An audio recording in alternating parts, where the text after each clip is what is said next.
Hello, my most amazing artist. I am so sorry that I cannot be with you today, but I wanted to talk to you about Pablo Picasso self-portraits. Another way to think about them are wacky, tacky selfies. Today, I am going to be showing you step by step with my own marker, which you'll have a pencil today, but I want you to follow along. If you would prefer, you can watch this drawing video first and then go back and draw with me the second time. Or if you're feeling confident, we can draw together starting now. Something about Pablo Picasso is that he liked to be different. And so when he was making pictures of people, he knew how to make pictures of people look real, but he said, you know what, that's a little boring. Everyone else does that. I'm gonna make this different. And when an artist does something that is different, surprising, and unexpected, we call that creative. So let's go ahead and get started. I have my paper here, and I'm going to put my hand on my paper. Now my hand's pretty big, but I'm going to squeeze my fingers together, and I'm going to make a big upside down letter U. Now that letter U, I'm going to turn it around now, and now it looks like we have the chin of a head, which is exactly what we want. Now you get to choose the next line. Maybe it's zigzag, maybe it's wavy, curly Q, whatever you like. But I want you to use your favorite art line to connect one side of the head to the other to close it off. Pablo Picasso liked making his faces in different parts, so we're going to start in the middle and come down, down, down. Make an arrow, a really pointy arrow, which is going to be a nose. Come down a little bit. Notice how we're working our way down the head. And now I like to say, make the letter B. Mine's going to be backwards with the way that I drew it, but whichever direction you like, but a letter B. And then finish that line.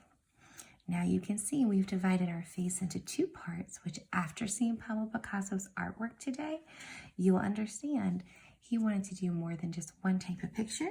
He wanted to create two at one time.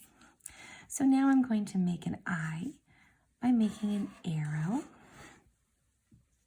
So this arrow, we're going to put a circle inside and just make a pupil. Now you'll notice this eye is looking this direction. How different. Whereas this one,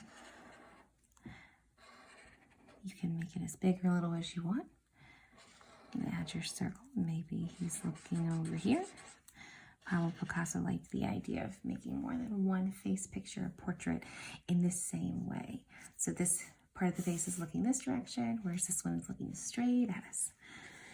If you want Pablo Picasso, you can see some examples. He had all kinds of fun designs that he would put in his faces. He loved shapes and lines.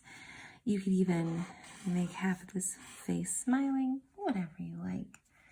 Next up is my favorite part. Remember to save part of the top of your paper so that we have plenty of room for some wacky, tacky hair.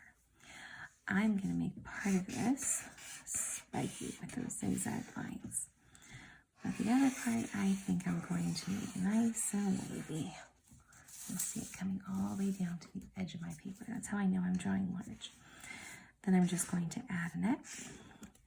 And the next thing I want you to do, which I'm going to let you be creative on this, is to choose a section and add a color. For example, with your crayons, Pablo Picasso loved colors, so that means you get to choose wacky tacky colors.